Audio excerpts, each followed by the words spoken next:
Good morning student.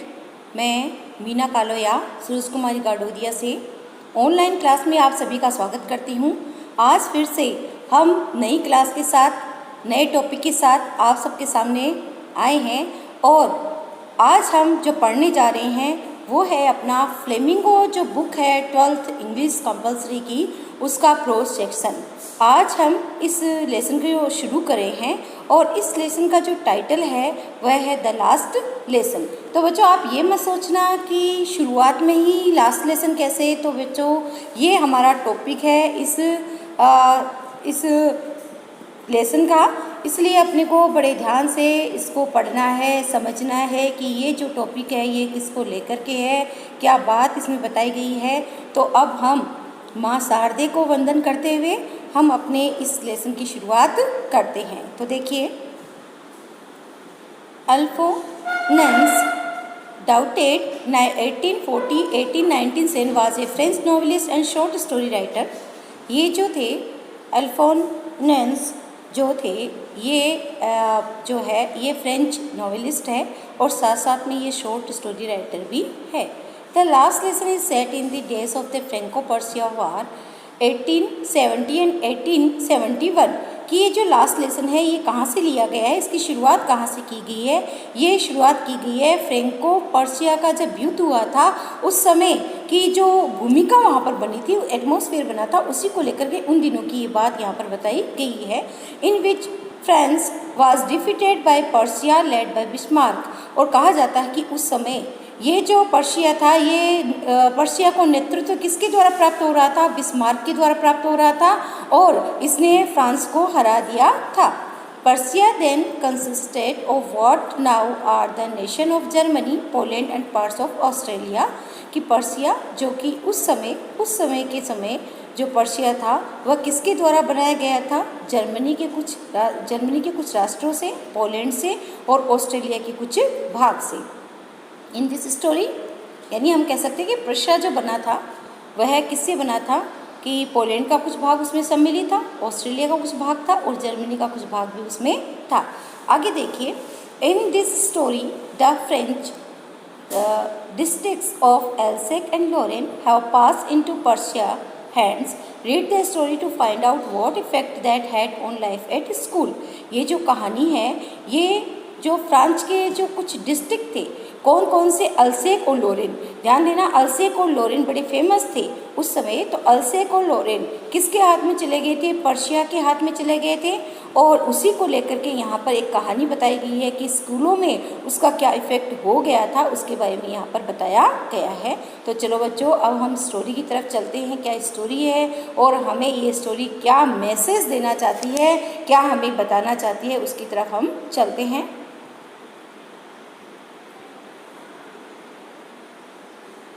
देखिए, I started for school very late that morning and was in great dread of scolding. देखो, scolding का मतलब क्या होता है, डांटना या फटकारना। स्कोल्डिंग का मतलब क्या होगा, डांटना या फटकारना। तो यहाँ पर वो क्या कह रहे हैं कि I started for school very late, कि मेरे को उस समय स्कूल जाने में बड़ी लेट हो गई थी।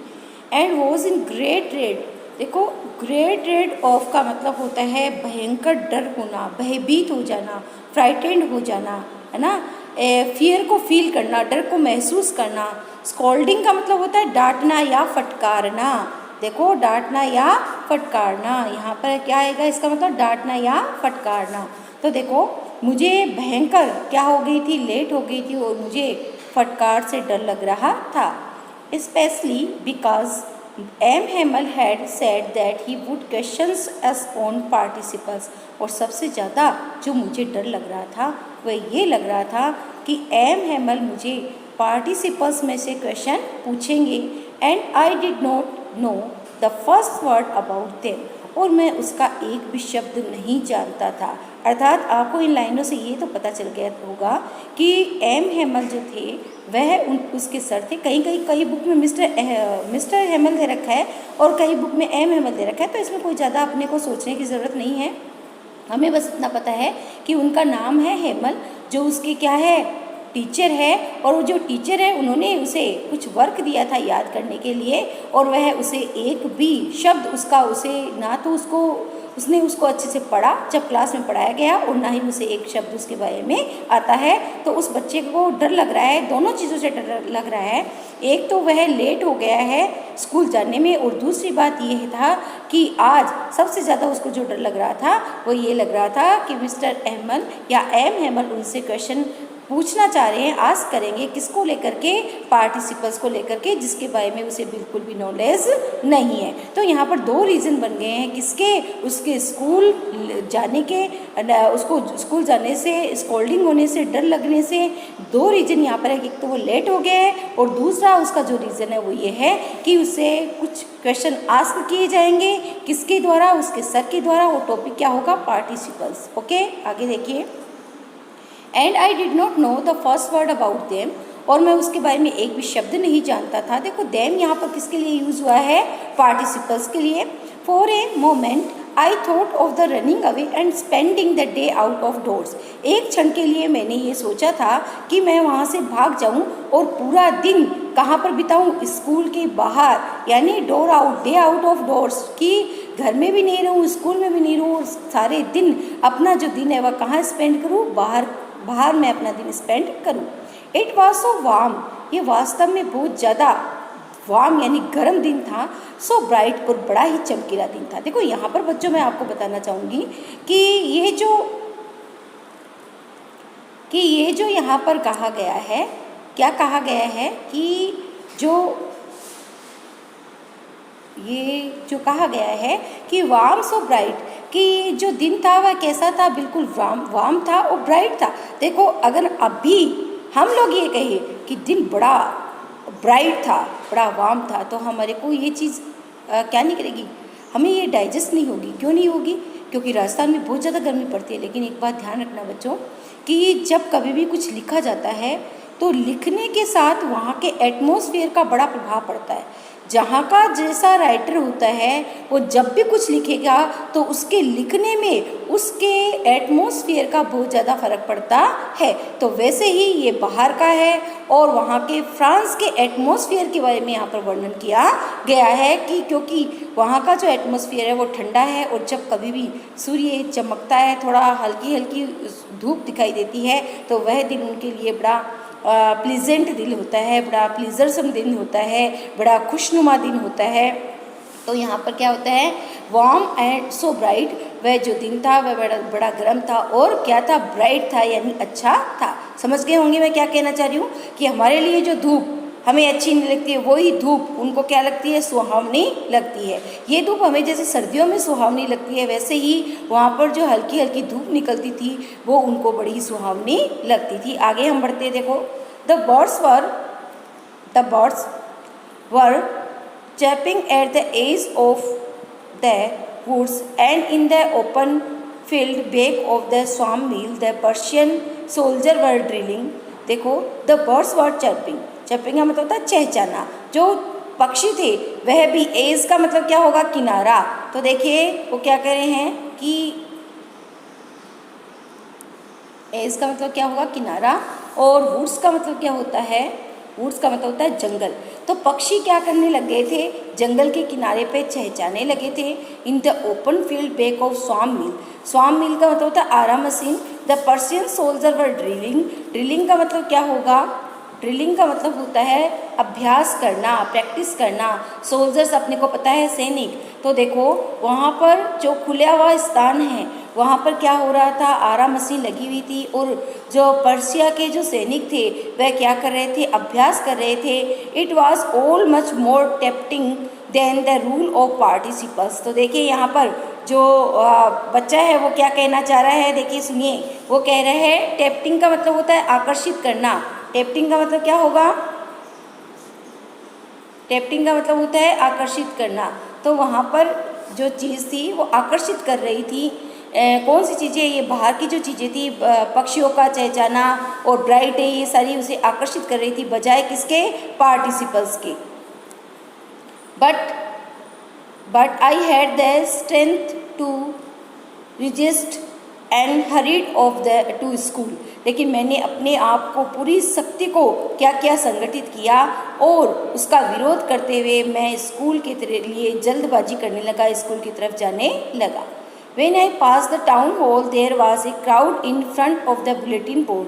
जब मैं वहाँ से गुजर रहा था, देखो बच्चों टाउन हॉल एक विशेष शब्द यहाँ पर आया है कि टाउन हॉल वहाँ पर उस समय जो जिला हुआ करता था, डिस्ट्रिक्ट हुआ करता था, वहाँ पर सूचना देने के लिए टाउन हॉल पे एक बोर्ड लगा हुआ होता था। तो उसके लिए बात चल रही है कि when I pass the town hall there was a crowd in front of the bulletin board. Bulletin board एक सूचना पट हुआ करता था, सूचना बोर्ड हुआ करता था, जहाँ से इंफॉर्मेशन क्या होती थी, निकाली जाती थी, सूचना वहाँ पर दी जाती थी। तो देखो when I pass the town hall, जब मैं टाउन हॉल से निकल रहा था, there was a crowd in front of the bulletin board, तो मैंने वहाँ पर बुलेटिन बोर्ड के सामने बहुत सारी भीड़ को देखा। For the last 2 years all our bad news had come from there, कि वो ये कहना चाह रहा है, देखो यहाँ पर अपने को थोड़ा ध्यान देना होगा कि for the last 2 years all our bad news had come from there, कि जितनी भी बुरी खबर थी वो सारी की सारी कहाँ से आया करती थी, उस बुलेटिन बोर्ड से आया करती थी। तो यहाँ पर मैं आपको बता दूँ बच्चों कि पहले कम्युनिकेशन का जो क्या होता था कि जो कम्युनिकेशन का जो मीडियम हुआ करता था वो बुलेटिन बोर्ड हुआ करता था।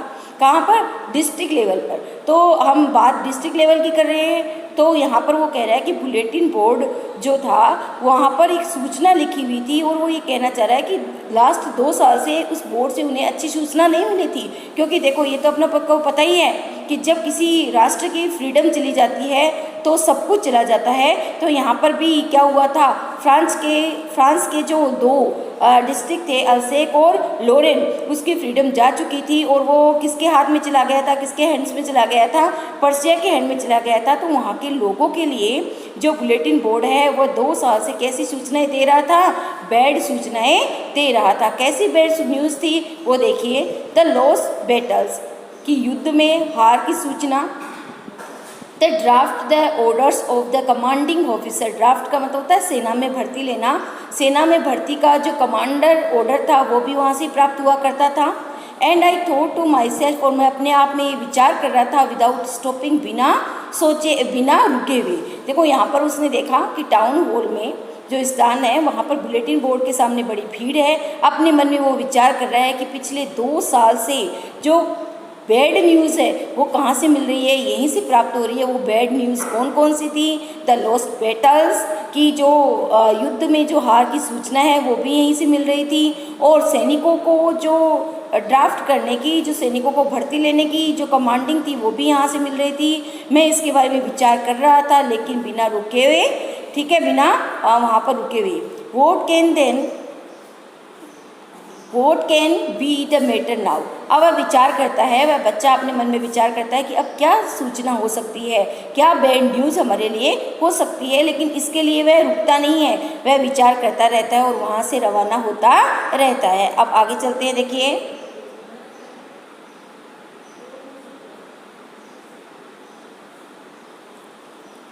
Then as I hurried by as fast as I could go, और तब मैं जल्दी जल्दी चलने लगा जितना कि मैं जल्दी चल सकता था।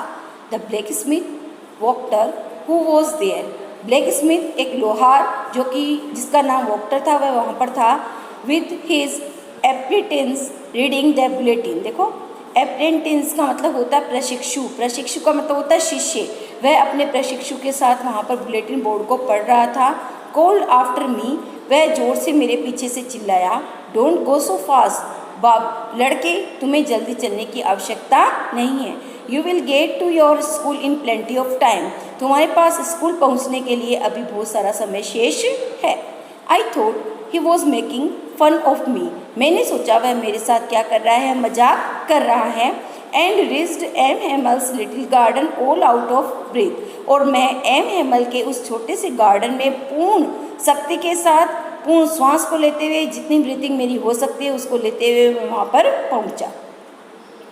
आगे देखिए, अब देखो बच्चों, मैं आपको ये बताना चाहती हूँ कि हम अब ये जो पैराग्राफ पढ़ रहे हैं, it's very important for us, क्योंकि ये जो पैराग्राफ है ये इस चैप्टर का हम कह सकते हैं हार्ट है ना।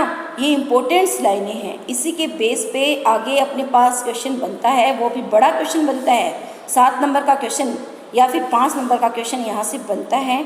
तो अपने को इसको बड़े ध्यान से पढ़ना है, क्योंकि एक ही पैराग्राफ में 2 एटमॉस्फेयर को बताया गया है, 2 एटमॉस्फेयर को कंपेयर किया गया है, और कैसे किया गया है वो अब हम पढ़ेंगे तो अपने को समझ में आ जाएगा।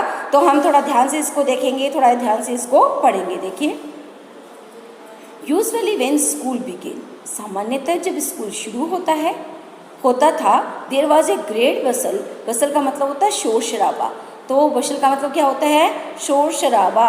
तो यहाँ पर वो क्या कह रहे हैं कि जो सामान्यतः स्कूल शुरू हुआ करता था तो वहाँ पर बहुत ज़्यादा शोर शराबा हुआ करता था। Which could be heard out in the street, जिसको कि सुना जा सकता था कहाँ पर, बाहर की गली में। अर्थात हम कहना चाहते हैं कि एक स्कूल जहाँ पर बना हुआ था, इतना शोर होता था कि गली तक उसका शोर सुनाई देता था। यूजुअली ऐसा होता है। The opening and closing of desk, और ये जो नॉइज़ आया करती थी, ये जो शोर आया करता था, वो किसका आया करता था, यहाँ पर एक्सप्लेन किया जा रहा है। देखो, the opening and closing of desk, उसको खोलना और बंद करना। लेसन रिपीटेड इन यूनिसन, और लेसन को रिपीटेड, यूनिसन का मतलब होता है सस्वर बोलना, बहुत तेज़ी से बोलना, एक साथ बोलना। Lesson repeated in unison, unison में उसको क्या किया जाता था, बोला जाता था, रिपीट किया जाता था लेसन को। वेरी लाउड, बड़ी तेज़ तेज़ ध्वनि में। With our hands over our ears to understand better, और कई बार तो हम ऐसा करते थे कि उस लेसन को समझने के लिए अपने कानों पर हाथ लगा लिया करते थे। And the teacher great ruler rapping on the table, और वहाँ पर किसका शोर आया करता था, इसके साथ साथ जो टीचर होते थे वह अपने रूलर यानी अपने डंडे को लेकर के, रैपिंग यानी होता है पैटेड करना, थपथपाना, कहाँ पर थपथपाया करते थे, कहाँ पर वो उसको पीटा करते थे, टेबल को। तो यहाँ पर देखो बताया गया है कि ये सारी की सारी जो लाइनें हैं वो हमें ये बता रही है कि किस तरह से वहाँ पर शोर हुआ करता था, किस तरह से वहाँ पर शोर बाहर तक आया करता था। समझ में आई सभी को बात कि सामान्यतः जब स्कूल शुरू हुआ करता था तो वहाँ पर बड़ा शोर शराबा हुआ करता था, इतना शोर हुआ करता था कि गली तक सुनाई देता था। और ये शोर किसका हुआ करता था, ये नॉइज़ किसकी हुआ करती थी, the opening and closing of desk, lesson repeated in unison. Unison का मतलब मैंने आपको बताया है, सस्वर बोलना, तेज़ तेज़ बोलना, समूह में बोलना, और वो भी तेज़ बोलना। तब दूसरा बच्चा क्या किया करता था, अपने कानों पर हाथ रख करके अच्छी तरह से समझने के लिए अपने कानों पर हाथ रख लिया करता था। And the teacher's great ruler rapping on the table, और जो टीचर्स थे वो क्या करते थे, अपने रूलर को कहाँ पर पीटा करते थे, टेबल पे पीटा करते थे। तो ये सारी चीज़ें मिलकर के, इसका शोर मिलकर के कहाँ तक चला जाया करता था, बाहर गली तक चला जाया करता था। आगे देखते हैं, अब देखिए,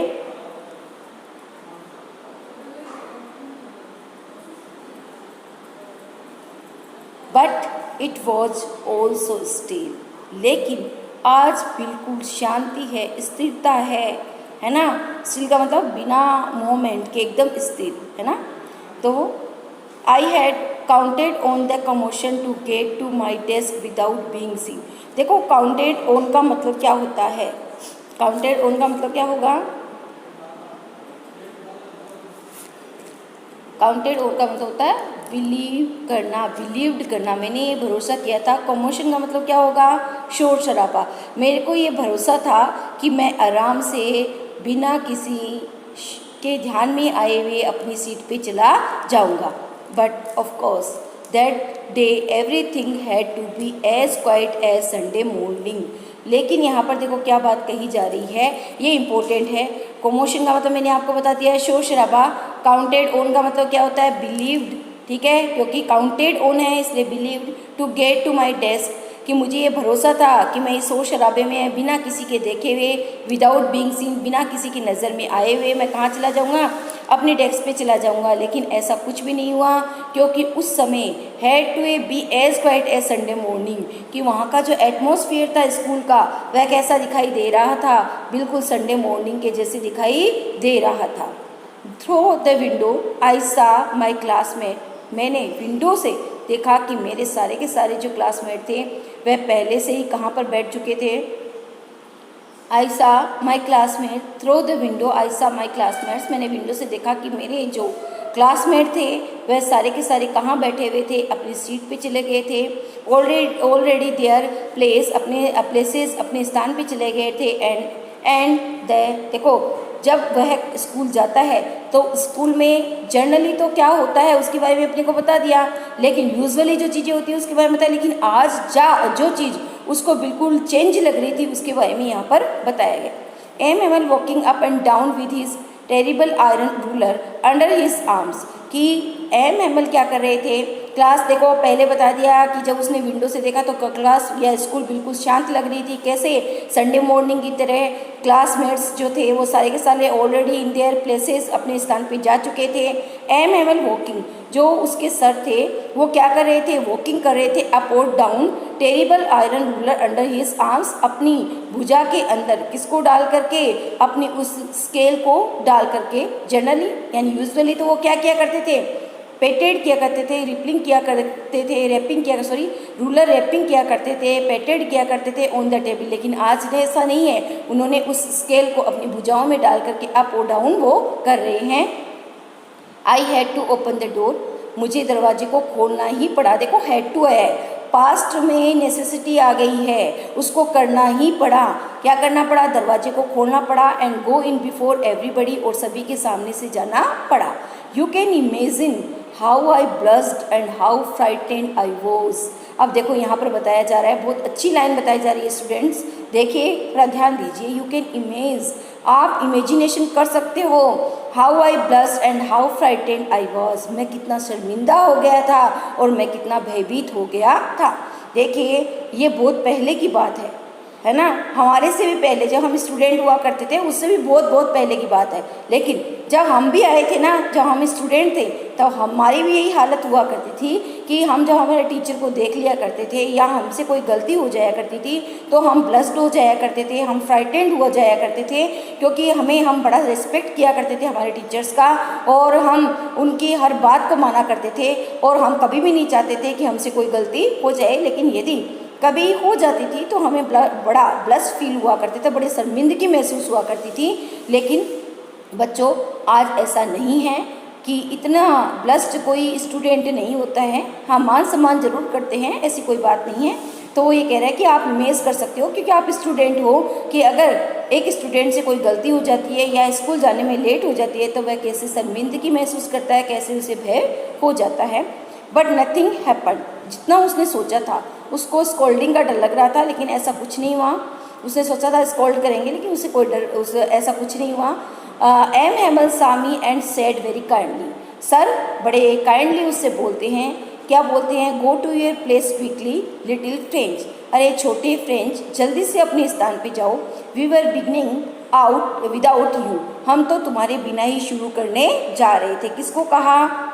फ्रेंच को। अपने को पता चल गया कि हम जो स्टोरी पढ़ रहे हैं उसमें, उस स्टोरी में जो बॉय है उसका क्या नाम है? उसका नाम है French.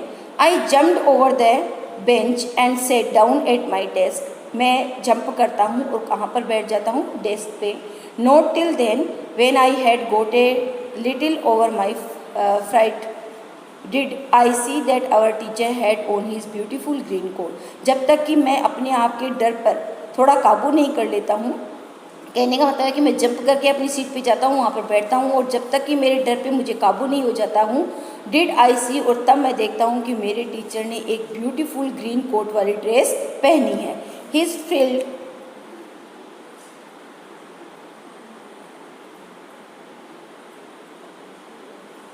shirt and the little black silk cape and embroidered that had never worn except on inspection and the prize days. Besides, उन्होंने फ्रिल वाला शर्ट पहन रखा है, देखो इसमें फ़ोटो में दिखाया गया है, फ्रिल वाला शर्ट पहन रखा है। लिटिल ब्लैक, उन्होंने देखो ये वाली जो केप है, ये वाली केप लगा रखी है, ठीक है, ये पहनते थे एक्सेप्ट यानी के सिवाय, इसके अतिरिक्त ये केवल के सिवाय ऑन इंस्पेक्शन और प्राइज डे के अलावा वो कभी भी इस ड्रेस को नहीं पहना करते थे। बिसाइड्स का मतलब होता है इसके अतिरिक्त। द होल स्कूल, तो यहाँ पर बताया गया है कि वह केवल और केवल अपनी यूनिक ड्रेस को कब पहना करते थे? या तो वह इंस्पेक्शन का डे हुआ करता था स्कूल में तब पहना करते थे, या प्राइज डे जब हुआ करता था, प्राइज डिस्ट्रीब्यूशन जो डे हुआ करता था उस समय वो उसको पहना करते थे। बिसाइड्स, इसके अतिरिक्त the whole school seem to strange and solemn. तो जो स्कूल है वो कैसी दिखाई दे रही थी, बिल्कुल गंभीर दिखाई दे रही थी और बड़ी ही क्या दिखाई दे रही थी, बिल्कुल स्ट्रेंज दिखाई दे रही थी। So but the thing that surprise me most was see, लेकिन सबसे महत्वपूर्ण जो चीज़ थी वो ये थी, on the back benches that were always empty, कि सबसे सरप्राइज करने वाली जो चीज़ थी वो ये थी कि जो पीछे वाली जो सीट थी वो हमेशा क्या हुआ करती थी, बिल्कुल एम्प्टी हुआ करती थी। वो आज कैसी दिखाई दे रही है, देखिए, but the things that surprised me most was to see on the back benches that were always empty the village people sitting quietly like ourselves। बिल्कुल शांति से पीछे वाली सीट पे आज गांव के लोग बैठे हुए थे। Old Roger with his three-cornered head, the former mayor, the former postmaster and the several others besides। तो पीछे की सीट पे गांव के लोग बैठे हुए थे बिल्कुल शांति के साथ, लेकिन उनमें कौन कौन था, ओल्ड होजर था, विद हिज 3 कॉर्नर्ड हेड, जिसने कि 3 कोने वाली क्या पहन रखी थी, हेड पहन रखी थी, और साथ साथ में उसने उसके साथ और कौन बैठा हुआ था, पूर्व में, देखो फॉर्मर का मतलब भूतपूर्व मेयर था, भूतपूर्व पोस्टमास्टर और अन्य लोग भी उसके अतिरिक्त वहाँ पर बैठे हुए थे। तो इस तरह से देखो बच्चों, आज हमने क्या किया है, इसको पढ़ा है, जाना है। आज ये जो द लास्ट लेसन है उसका पहला पैराग्राफ हमने पढ़ा, इसको हमने समझा। इसमें यदि आपको कोई चीज़ समझ में नहीं आती है तो आप मेरे से ज़रूर लाइव क्लास में पूछ लेना।